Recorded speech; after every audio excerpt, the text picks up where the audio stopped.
네, 미국에는 나스닥, 우리나라에는 코스닥이 있다면 뉴스쇼에는 뉴스닥이 있습니다. 뉴스쇼 증권시장 뉴스닥. 오늘은 더불어민주당 강병원 의원, 또 미래통합당 이상일 원내대표 비서실장 나와주셨습니다. 안녕하세요. 안녕하세요. 본론 들어가기 앞서서 두 분 당 이야기는 아닌데 한 가지 놓칠 수 없는 정치권 뉴스가 있어요. 이게 바른미래당 이야기인데요. 어제 바른미래당 비례의원들 9명이 셀프 제명됐습니다. 원내 교섭단체 자격을 잃는 것 정도가 아니라 이제는 아예 당 해체 수순으로 들어간 건지 이 상황을 좀 예상을 하셨어요? 어떻게 보셨어요? 이미 언론 보도를 통해서 며칠 전부터 셀프 제명 이야기가 나왔습니다. 그러니까 바른미래당이 사실상 이제 공중분해되는 이런 상황이고 손학규 대표 거의 1인 정당으로 전락할 가능성이 크다. 오늘 아마 지금 현재 7분은 남아 계신데 네. 호남 출신 의원들 몇 분이 아마 손학규 대표하고 이야기가 잘 안 되면 또 추가로 탈당을 하게 되고요. 그렇다면 바른미래당에 남아 계신 현역 의원들이 2-3명 정도 이렇게 되는 거죠. 만약에 바른미래당 간판으로 선거를 치른다면 이제 기호가 쭉 아래로 내려갈 가능성이 있고 국민의 지지를 받기 굉장히 어려운 상태가 됐다. 그러니까 바른미래당이 그동안에 좀 정치적인 어떤 정향성이 다른 분들이 이렇게 모여서 당을 만들었는데 화학적 결합이 안 되고 또 당대표는 어떤 개인적인 욕심을 너무 이렇게 추구하다 보니까 이렇게 와야 되는 이런 상황이 됐다. 결국은 바른미래당이 우리 정치권에 어떤 좋은 측면의 충격은 주지 못하고 우리 정당사 이합 집산의 정당사에 그냥 이름 하나 얹는 뭐 이런 정당으로 전락했다. 네. 안타깝게 생각합니다. 강윤 진단 마찬가지신가요? 저도 우리 이상일 실장님과 비슷한 의견인데요. 네. 일단은 창당 시부터 정체성에 논란이 있었던 정당이었죠. 보면 이제 바른정당계 같은 경우는 개혁 보수를 주장하지 않았습니까? 그리고 국민의당 같은 경우는 합리적 중도를 내세웠는데요. 중도라는 면에서 뭔가 공통점이 있는 것 같았습니다만 각자가 또 그 앞에 붙였던 말들이 다른 지향점들, 원심력들을 강하게 유발하는 지향들이 아니었나 생각이 듭니다. 결국은 이런 정체성보다는 결국은 양비론을 내세운 정치공학적인 집합체였다라는 게 지금 이번에 드러나지 않았나 싶습니다. 최근에 이제 코로나19가 우리 국민들이 굉장히 근심을 꺼치고 있는데 네. 이 중에서 우리가 슈퍼 전파자를 굉장히 두려워하지 않습니까? 네. 지금 정치권에서는 이렇게 바른미래당이 슈퍼 의원 공급당으로 전락한 것이 아닌가 이런 생각이 듭니다. 애초에 맞지 않았다 이런 말씀이신데 그렇습니다. 예. 그런데 고 정두원 전 의원이 저희 방송에서 예언을 하신 게 있습니다. 아마 들으시면 깜짝 놀라실 텐데 저희도 그때는 웃어 넘겼는데 지금 상황과 딱 맞아떨어져서 이게 한번 들어보시면은 솔깃하실 겁니다. 한번 들어보실까요? 이게 2018년 7월 13일 인터뷰 내용이거든요. 네. 내후년 총선에는 예. 지금 있는 정당은 다 이름은 다 없어져요. 자유한국당은 그 대후년 총선에서 없습니다. 바른미래당도 없습니다. 자유평화당도 없습니다. 이거는 분명해요. 예. 더불어민주당만 있어요. 왜냐하면 이제 그때 가서 이제 다 깨닫죠. 이제 살기 위해서는 우리가 이 상태로는 못 가겠다. 적어도 이 이름으로는 못 간다. 총선 못 치른다. 이합 집산이 벌어지죠. 더불어민주당하고 정의당 빼고는 다 이름은 일단 없어질 것 같습니다. 총선 치를 때쯤 되면 뭘 거시겠습니까? 자리도 없으니까 걸 것도 없고 그냥 입 다물고 사라지겠습니다. 정두원 전 의원은 지금 내후년 총선에 민주당, 정의당 빼고 남아있는 당은 없을 것이다. 예, 총선을 앞두고 있는 시점에서 지금 과거에 그 옛 정치권 보수 인사의 말이 지금 사실 뼈아프게 다가오고 있는데 어떻게 들으셨어요? 그 말씀을 하셨던 정두원 선배 저한테는 대학교의 또 과 선배가 되는데 그분은 그냥 남아 계셨으면 좋았을 걸 이런 생각이 듭니다. 그때 말씀하셨을 때가 2018년 7월 그러니까 2018년 6월 지방자치단체 선거가 끝난 뒤입니다. 사실 민주당이 이기고 자유한국당은 상당히 많은 패배를 했죠. 그 이후에 저도 자유한국당은 총선을 앞두고 아마 굉장히 통합을 추진해서 중도 우파 세력과 통합이 된다면 자유한국당 간판을 내리고 새로운 정당으로 아마 총선을 치를 거라고 저도 여러 방송을 통해서 이야기를 했습니다. 마찬가지로. 네, 그렇습니다. 그다음에 이미 바른미래당 이야기가 나왔고 또 안철수 전 의원이 미국에서 돌아와서 당을 만들고 이런 상황이기 때문에 이제 어느 정도 총선의 구도가 좀 정리가 되는 상황이다. 그러니까 뭐 여당인 민주당이야 그대로 존재하고 있는 거고 작은 정당인 정의당이 있고 자유한국당은 중도 우파와 통합을 해서 미래통합당으로 새로운 출발을 했고요. 이제 호남 출신들이 있는 민주평화당과 대한신당 이쪽 세력들이 바른미래당 호남 출신 일부 의원들과 아마 새로운 당을 만들게 되는 거죠. 네, 근데 그 정당이 서울이나 수도권에서 아마 후보를 많이 내기는 어려운 상황. 그러니까 호남에서 후보를 내지 않을까. 그러니까 선거 구도가 지역별로는 조금 달라지겠지만 정당이 정리되는 상황이다. 이런 말씀 드리고 싶습니다. 알겠습니다. 아까 우리 강병원 의원 인터뷰 우리 고 정두원 의원 인터뷰 듣고 좀 놀란 표정이시던데 어떻게 좀 마찬가지 전망을 좀 하셨었어요 예전에? 저도 뭐 이 정도까지는 전망을 하지 못했습니다만 어쨌든 저희 민주당이야 집권 여당이기 때문에 흔들림 없이 갈 거라는 건 확실했고요. 정의당 같은 경우도 그 가치라는 게 지향하는 바가 뚜렷한 정당 아닙니까? 그래서 저는 이런 걸 보면서 이렇게 정당이라는 게 그 당이 어떤 일을 하고자 하는 가치와 비전이 그만큼 중요하고 국민들 속에서 그 정당이 하려고 하는 일이 명확할 때만이 그 정당이 생명력이 길지 않겠나를 다시 한번 확인하게 됩니다. 이런 선거라는 걸 앞두고 이합집산하는 정당. 우리 국민들 정치사에서 오랫동안 지켜봐 왔고 그 정당들이 다 줄줄이 실패하고 사라지는 것을 역사 속에서 많이 봐왔습니다. 이번에 만들어진 새로운 여러 정당들 역시 그 가치를 가지고서 본인들이 이렇게 새로운 정당을 만들어야 하는 잘못된 부분에 대한 반성과 이에 기반한 혁신을 국민들에게 보여주지 않는다라면은 어떤 정당이 만들어지더라도 저는 이런 위기 앞에서는 저는 각자 도생의 길로 흩어지고 사라질 것이다라고 생각이 듭니다. 알겠습니다. 이제 뉴스닥 본론으로 들어가 보도록 하겠습니다. 먼저 강병원 의원 상한가 하한가 중에 어떤 것 골라오셨어요? 저는 좀 이렇게 최근에 이제 그 미래통합당이 만들어지면서 탄핵의 강 얘기가 여전히 나오고 있던데요. 저는 이 탄핵의 강이 저는 미래 그 통합당의 하한가가 될 거라고 좀 생각하는 측면에서 그 미래통합당의 탄핵의 강을 건넜는지 이 문제를 하한가 종목으로 잡았습니다. 알겠습니다. 근데 한 가지만 좀 먼저 좀 짚고 넘어갈 게 어제 미래통합당에서 대통령을 선거법 위반 혐의로 고발하겠다 이렇게 밝혔죠. 울산시장 하명 수사 또 선거 개입 공소장을 근거로 고발한다는 건데요. 공소장에는 대통령이 등장하지도 않고 아직 수사가 지금 진행 중인 사건 아니에요? 청와대 민정수석을 지내신 곽상도 의원이 아마 고발을 개인 자격으로 하는 것 같습니다. 저도 어제 발표하는 현장에 있었는데 취지는 그렇습니다. 지금 울산시장 선거 공작 사건 검찰이 수사를 하다가 13명을 기소를 했고 임종석 전 청와대 비서실장 한번 소환해서 조사를 하고 나서 4월 총선이 있기 때문에 총선 이후로 수사를 좀 미뤘죠.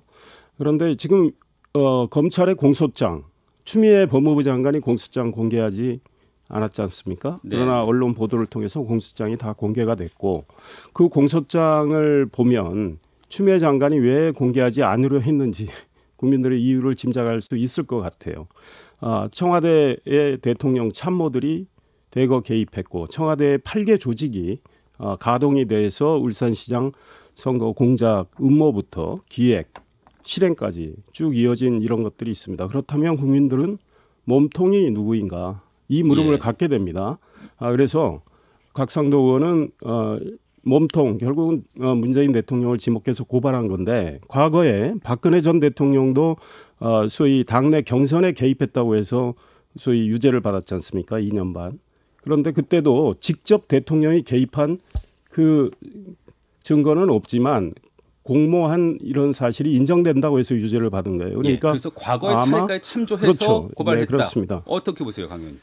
저는 이게 곽상도 의원께서 계속해서 무리한 이렇게 고발들을 많이 하시는데 정말 뭐 제대로 좀 이렇게 어쨌든 개인 자격으로 생각하지는 않습니다. 어쨌든 미래통합당에서 어쨌든 의원으로서 역할을 하고 있기 때문에 미래통합당의 의중이 드러나는 저는 고발이라고 생각을 하고요. 네.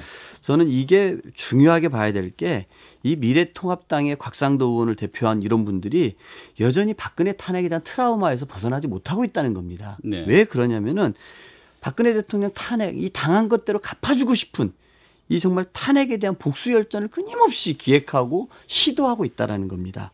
오매불망 이 정부의 실패, 대통령을 흠집내서 박근혜 대통령의 한풀이를 대신하려고 하는 의도들을 가지고서 이런 고발들을 집요하게 하는 것이 아닌가 생각이 들거든요. 특히 이 사건 같은 경우만 보더라도요. 이 검찰개혁을 추진하는 대통령과 정부 여당에 대해서 공격용으로 검찰 기득권 지키기용으로 검찰 스스로 무혐의 처분했던 사건을 다시 부활시킨 게 이 사건입니다. 울산시장 측근 비리 사건이 청와대 선거개입과 하명수사 사건으로 1년 뒤에 다시 윤석열 총장에 의해서 죽었던 사건이 부활했던 것이거든요. 근데 이 과정에서도 보면은 정말 광범위한 표적 수사, 과잉 수사, 편파 수사가 이루어졌고 이 검찰 기소권이 왜 남용되고 있는지, 왜 악용되고 있는지 적나라하게 보여준 것이었습니다. 정말 소설 같은 공소장에 근거한 고발이었는데 특히 이 과정에서 소환 조사도 없는 기소들이 이루어져 가지고 우리 국민 기본권 침해의 대표적인 악용 사례입니다. 네. 저는 그런 의미에서 이 공소장을 근거해서 소설책에 근거해 가지고 대통령 고발했다는 건 신중치 못한 행위다 생각합니다. 이 자체가 사실 그 강 의원님 말씀하신 게 당 자체가 미래통합당 자체가 아직 탄핵의 강을 건너지 못했기 때문이다라고 말씀하신 것 같아요. 근데 어제 미래통합당 출범 후에 지금 첫 의총이 열렸어요. 의원총회가 열렸는데 거기서도 사실 신경전이 있었단 말이에요. 예. 제가 현장에 있었는데요. 네. 그 말씀 드리기 전에 강병원 의원 아주 팩트가 많이 틀렸는데 짧게요. 네. 지금 검찰이 울산시장 당시 김기현 울산시장입니다. 자유한국당 소속이었죠. 그분의 측근 문제와 관련해서 무혐의 처리한 건 사실이에요. 그거는 그분의 측근과 관련해서 범죄 혐의가 없기 때문에 무혐의 처리한 건데 울산시장 청와대의 선거 공작은 전혀 별개의 사건이다. 그래서 공소장을 보시면 어떻게 조직적으로 음모를 꾸면서 실행을 했는지가 다 나와 있어요. 네, 사실 그다음에 문제는... 잠깐만요. 청와대는 압수수색까지 거부를 하고 있지 않습니까? 네, 그래서 이거는 국민들이 판단하실 거고 나중에 재판부가 판단할 겁니다. 그래서 김기현 시장과 청와대 선거 공작은 별개의 사건이다. 네, 그다음 어제 한국당 의원총회에서 새로 어떤 신경전이었어요? 정병국 의원이 먼저 인사를 하게 됩니다. 정병국 의원은 바른미래당 소속 아니었습니까? 저는 그 일리 있는 지적을 하셨다고 봐요. 사실은 의원총회를 열다 보니까 한국당 소속 의원들이 대다수잖아요. 이제 그 새로 오신 현역 의원님들이 계시지만 그래서 의석이 늘어났지만 소위 이제 통합을 했고 새로운 정당으로 새롭게 출범하는 상황인데 정병국 의원이 인사 말씀하시면서 아니 우리가 서로 결단을 해서 이렇게 하나가 됐는데 마치 우리가 입당한 것처럼 인사하는 건 아니지 않느냐. 그 말씀은 아주 날카로운 지적이었습니다. 그랬더니 바로 심재철 원내대표가 옳은 말씀이다. 같이 일어나서 같이 인사를 하자. 그래서 앉아 계신 한국당 소속 의원들도 다 일어나서 모두가 상견례를 하는 그렇습니다. 것으로 그렇게 했는데 예, 그렇습니다. 바로 뭐 거기서 무슨 이상한 저기가 나오지는 않았고 어쨌든 그 박수를 처음 박수를 하는 쪽과 박수를 받는 쪽이 좀 나눠져 있는 모습이 처음엔 그건 사실이었습니다. 그래서 그런 것들이 역시 이제 막 통합이 된 순간, 그러니까 아직 화학적 결합이 아직 모자라다 이런 생각을 하게 됐고 그러나 어제 그 상황뿐이었을까요? 어떻게 보세요, 강병환님? 아까 말씀하신 것 중에 이제 별개의 사건이다라는 말을 2번을 강조하셨는데 그러면 이게 별건 수사라는 걸 인정하시는 건지? 별건이 아니죠. 그 사건 말고 어제 의원총회 모습으로 청와대 공작은 공작이고 제가 봐서는 결국은 죽어있던 사건을 부활시켜가지고 여기에서 청와대 하명으로까지 이끌어갔는데 하명 수사 논란하면 다시 별건 수사라는 걸 인정하는 말씀하신가 생각이 듭니다. 어제 미래통합당의 출범 행사 어떻게 보세요? 참 코미디 같은 장면이죠. 코미디 솔직히. 같다. 아니 이게 신설 통합이라고 그렇게 강조해가지고 미래통합당을 만들어 놓고 결국은 흡수 통합이라는 게 드러난 거 아닙니까? 흡수 통합이다. 신설 합당이 아니라 그렇죠. 그 자리에서 보면 새로 들어오신 분들 나와서 인사하세요라고 하고 황교안 대표 체제가 그대로 들어오신 유지되고 분들이라는 표현은 있고 없었습니다. 최고위원들 몇 분만 더 보강한 것 아니겠습니까? 네. 자리 하나씩 준 거라고 볼 수가 있죠. 이런 걸 봐서는 이 미래통합당이라는 게 어떤 과거에 대한 반성과 혁신을 통해서 새로운 가치를 정립해서 등장한 신설 통합된 정당이 아니라 기존의 이 자유한국당이 뭔가 간판가리를 하기 위해서 정말 어중이 떠중이들 다 모아가지고 오합지졸도 모아서 만들어낸 흡수통합된 새로운 정당이죠. 어중이 저는 떠중이 이게 오합지졸은 그 국정농단 세력이 해쳐보는 함께한 의원들에 대한 매우 보고요. 모욕적인 발언이에요. 도로 친박당이 저는 됐다고 생각합니다. 네. 지금 어쨌든 지금 하한가로 탄핵의 강을 꽂고 오셔가지고 말씀드리는 건데 사실 궁금한 것은 탄핵의 강이 유승민 의원님의 전제였어요. 유승민 의원이 제시한 전제. 저는 어제도 사실 안 나오셨죠, 유승민 의원. 유승민 의원 안 나오셨지만 네. 아마 많은 고민을 하고 계실 거예요. 왜냐하면 유승민 의원도 그런 결단을 통해서 미래통합당이 탄생을 했고 네. 본인이 새로운 보수당을 지지했던 또 여러 가지 당원들도 계시고 하기 때문에 아마 그런 차원에서 일종의 정리하는 시간이 좀 필요하지 않나 이런 생각이 들고 우리 강병원 의원님 이 사실은 새로운 정당 출발을 하면 축하를 빈말이라도 해주시는 게 맞는데 함께 하신 분들을 오합지졸이다 어중이 떠중이다 그건 굉장히 결례죠. 같은 지금 본회의장에서 앉아 계시는 거 아닙니까? 그리고요 민주당 너나 잘하세요 이런 말씀 드리고 싶어요. 지금 민주당 모습이 어떻습니까? 민주당 비판한다고 해서 임미리 교수 민주당 빼고 하자니까 고발하다가 당대표 명의로 고발해놓고 사과도 당대표는 하지 않고 네. 대리사가 시키고 있고 어쨌든 그다음 대통령 앞에서 좀 살기 어렵다고 한 분에 대해서 그 상인에 대해서 문자 폭탄 보내고 댓글 달아서 폭탄 보내고 이런 행태부터 좀 반성을 하시는 게 좋겠다 이런 새로 생각이에요. 출범한 미래통합당에 대해서 너무 박하다 이런 서운함을 표현하신 것 같아요. 어떻게 미래통합당 어제 뭐 이제 본격적으로 이제 행보를 시작했는데 앞으로 어떻게 보세요? 일단은 그 통합된 정당의 첫 행보가 국민들에게 보인 게 드러나고 있지 않습니까? 저는 어제 또 있었던 미래통합당의 총국 중에 하나가 김무성 의원과 이현주 의원의 설전 아니겠습니까? 김영호 공관위원장 같은 경우는 거의 뭐 이현주 의원을 그 전략공천으로 생각을 이미 굳히신 것 같아요. 김무성 의원 같은 경우 자신의 지역구에 뭔가 이미 준비하고 있고 지역을 위해서 오랫동안 준비해 본 분들이 있는데 이분들의 경선 기회조차도 주지 않고 전략공천을 공관위원장이 공공이라 한 것에 대해서 굉장히 많은 불만을 토로했고 이현주 의원이 또 여기에 대해서 뭐 막후 정치를 하냐고 대받아치는 걸 봤는데요. 이것을 보면서 이런 생각이 들었습니다. 야, 우리 이현주 의원은 계획이 다 있구나. 네. 계획이 다 있었구나 이런 생각이 듭니다. 본인이 탈당을 하고 이 당 저 당을 옮겨 다니고 전진당을 만들었고 다시 이 미래통합당이 결합하는 과정이 결국 부산 영도 지역구를 전략공천을 얻기 위한 이런 치밀한 계획이 다 있었던 것 아닌가 생각이 드는데요. 저는 이렇게 뭔가 이렇게 이합집산 이권을 가지고서 모이는 정당 국민들이 원치 않습니다. 정말 민주당의 미래통합당이 가지고 있는 비전이라는 것은요. 네. 이 너무 시간을 많이 시민혁명이 심판했고 입법부가 심판하고 사법부가 탄핵을 심판했던 박근혜 탄핵을 인정하는 것에서 출발한다 생각합니다. 탄핵의 강을 여전히 건너지 못하고 있다. 탄핵의 강은 이미 건넜습니다. 우리 내부에서 탄핵 이야기 나오지도 않고요. 아마 계속 건너지 말라는 그런 취지로 이야기하시는 것 같은데 그거는 희망사항에 불과하고 저희들이 아직 부족합니다. 그러나 민주당에서는 무슨 과거 새누리당 운을 하는데 이번에 들어오신 분들 보세요. 민주당에 계신 분들이 민주당이 정말 말이 안 돼서 민주당이 싫어서 오신 분들도 많이 계세요. 민주당 소속이었던 분들도 이름 될까요? 이현주, 김영환, 문병호 이런 분들 다 민주당에 계시다 오신 분들이에요.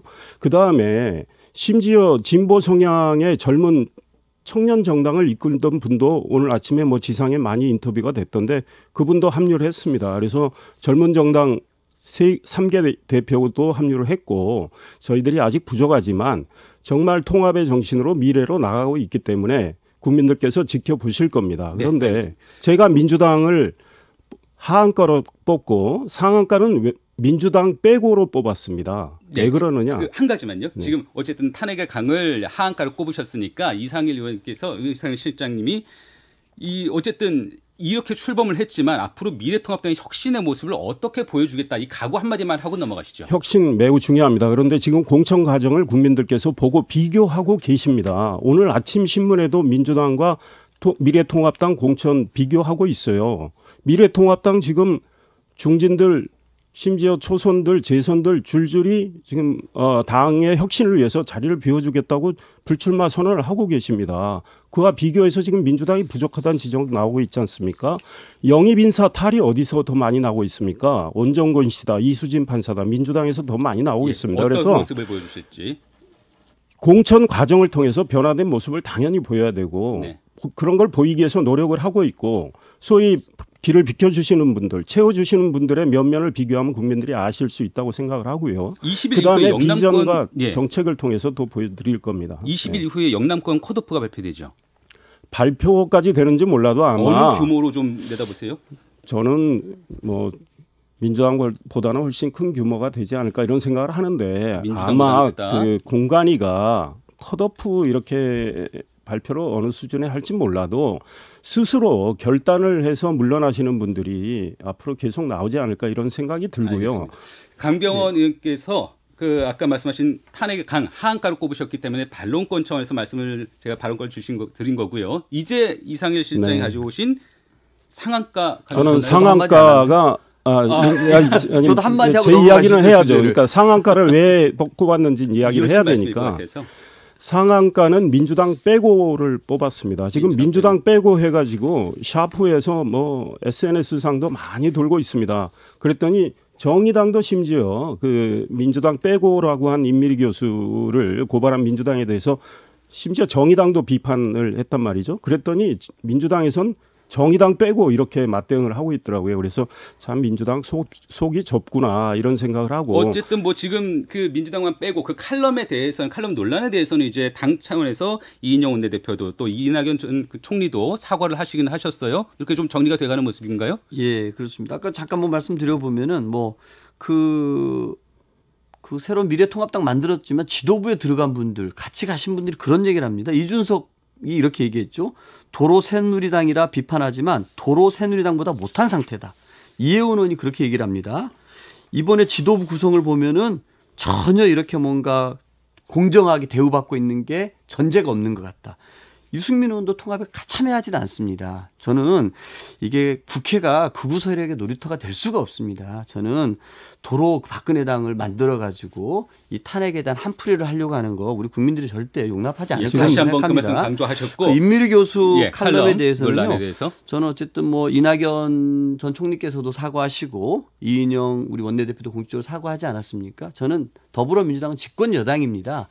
집권 여당으로서 어떤 쓴소리에 대해서 저는 수용할 수 있어야 되고요. 또 우리가 민주주의를 지향하는 측면에서 다양한 목소리에 대해서 모든 게 다 들어올 수 있습니다. 아픈 지적이었지만 그렇게 수준 높은 글은 아니었다고 생각합니다. 네. 하지만 그것을 고발이라는 방식으로 대응을 옳지 않았다라고 생각하고요. 그렇기 때문에 바로 그 다음 날 고발을 취하하고 또 저희 당의 공동선대위원장을 맡고 있는 이낙연 또 원내대표를 맡고 있는 이인영 대표가 사과하는 것으로 했습니다. 그래서 이렇게 일단락하는 건 아니에요? 그렇지 않죠. 고발을 다음 날 바로 취한 게 아니죠. 언론이 비판을 하고 임미리 교수가 다시 한번 사과를 요구하고 비판을 하니까 여론에 밀려서 일단 고발 취하 형태를 취했고 고발한 당사자인 이해찬 대표는 여전히 사과를 거부하고 있고요. 그다음에 이낙연 전 총리는 아직 공식 직함이 예비 후보입니다. 민주당의 공동선대위원장이 아니잖아요. 현재. 대리 사과한 거고 이인영 원내대표 어제 대표 연설을 통해서 사과한 거 잘했다고 봐요. 그러나 만시지탄이죠. 민주당의 본심은 아직도 안 바뀌어 있어요. 우리 강 의원님 말씀에서도 드러나잖아요. 수준 높은 글이 아니다. 임미리 교수님 뭐 글 평가는 다를 수 있습니다. 그러나 우리 국민은 언론의 자유가 있고 표현의 자유가 있습니다. 그걸 가지고 고발을 한 거. 그 반민주적 아닙니까? 네. 그거에 대해서 그다음에 또 하나 민주당을 그렇게 비판하니까 다른 정당 정의당 빼고 이런 행태 매우 속 좁고요. 그다음에 대통령에 대해서 참 살기가 거지 같다 이런 말씀한 상인에 대해서 민주당 적극 지지층들이 하는 행태 민주당 그거부터 해결하시죠. 오히려 민주당의 독이 되는 겁니다. 그 문바들 대깨문 이런 분들의 행태가 사실 우리 국민들 눈살 찌푸리게 하고 민주당한테 해가 된다는 걸 인식을 하시고요. 김무성, 이현주 의원 말씀하셨지만 생각이 다를 수 있습니다. 의견 표출할 수 있습니다. 그보다 더 관심사는 지금 서울 강서갑에 민주당의 금태섭 의원이 있죠. 그분에 대해서 조국 수호자로 나선 김남국 변호사 도전을 하고 있지 않습니까? 그 민주당 내부 사정이 복잡해요. 결국은 민주당이 쓴소리 한 사람은 다 솎아내려고 하는구나. 금태섭 의원 어떻게든 공천 안 주기 위해서 추가 공모하고 김남국 변호사 거기다가 자객 공천을 한 거 아니냐 이런 관측이 나오고 있는 거 아닙니까? 그러니까 민주당의 그 옹졸한 모습 국민들이 지켜보고 있습니다. 그러니까 이상일 실장 말은 그 칼럼 내용뿐만 아니라 또 그 강서갑 공천 논란까지 보면 민주당의 편협함, 옹졸함이 있다 이런 지적이신 것 같아요. 어떻게 보세요, 강 의원님? 일단은 그 임미리 교수 칼럼에 대해서는 이인영 대표도 사과하고 어쨌든 이낙연 전 총리께서 사과를 했지 않습니까? 그래서 네. 임미리 교수께서 이제 사과를 수용한다고 했습니다. 네. 저는 좀 이 정도 되면 일단락이 될 문제일 것 같고 저희 당도 많이 반성하지 않습니까? 그럼에도 불구하고 한국당이 이 문제를 끊임없이 이렇게 키우려고 하는 것. 미래통합당이군요. 네. 미래통합당이 이 문제를 놓치지 않고 끊임없이 키우려고 하는 건 저는 의도가 있는 거 아니겠습니까? 근데 저는 미래통합당이 이런 말을 할 자격은 없는 정당이라고 생각합니다. 왜요? 왜 그러냐면은 이 미래통합당은 과거에 세월호 보도 당시에 직접 이정현 홍보수석이 KBS에 전화해가지고 방송 편성에 개입해가지고 결국 이정현 의원 같은 경우는 유죄 판결 받지 않았습니까? 이 보도 개입 전문당으로서의 전력을 갖고 있습니다. 작년 연말에 어떤 얘기를 했습니까?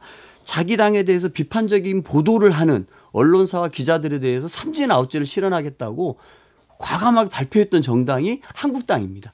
미래통합당입니다. 그런 정당이 이제 임미리 교수가 사과를 수용해가지고 일단락된 문제에 대해서 끊임없이 정부 여당을 공격하는 쪽으로 저희 더불어민주당을 공격한 소재로 삼는 것은 전혀 자격이 없는 정당이 똑같은 얘기를 하고 있는 거라 생각합니다. 그런데요, 그 박근혜 정부 때 그 일 있었던 거 저도 잘못됐다고 생각을 해요. 그런데 지금 미래통합당 지금 물러나고 계신 분들이 친박 핵심들에 계신 분들 많아요. 그 당이 아닙니다. 그다음에 민주당의 지금 이재정 대변인 같은 분들 기자들한테 뭐라 그랬습니까?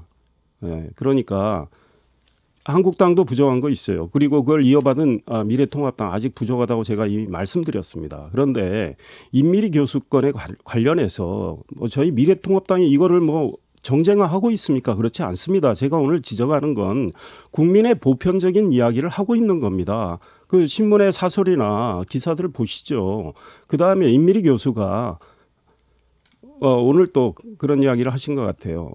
이 민주당의 조국 사태에 대한 대처를 보면서 실망을 해서 이런 칼럼을 썼다. 그런데 민주당의 반응은 매우 실망스러웠다. 이런 이야기지. 여전히 사과야 할 수 있죠. 접수할 수 있죠. 그러나 알겠습니다. 민주당의 본심은 여전히 바뀌질 않고 있고 이해찬 대표가 공동의 대표답게 사과하시는 게 또 여전히 그렇게 맞아요. 주장하시고. 네. 오늘 말씀 여기까지 정리를 해야 되겠는데요. 짧게 마지막 한 말씀씩 발언 기회 드릴게요, 강 의원이요. 일단 짧게요? 저는 국회는 우리 국회의원 모두 선서를 합니다. 헌법을 준수한다고 얘기를 합니다. 그런데 지금 한국당의 모습을 보면은 5.18 미래통합당. 죄송합니다. 미래통합당의 모습을 보면은 10초요. 5.18 망언을 했던 분들이 그대로 기생정당으로 보냅니다. 헌법 민주주의를 부정했던 사람이거든요. 탄핵에 대해서 여전히 벗어나지 못하고 있습니다. 빨리 이런 부분들을 정리하는 게 보수 정당으로서 선는 길이라고 생각합니다.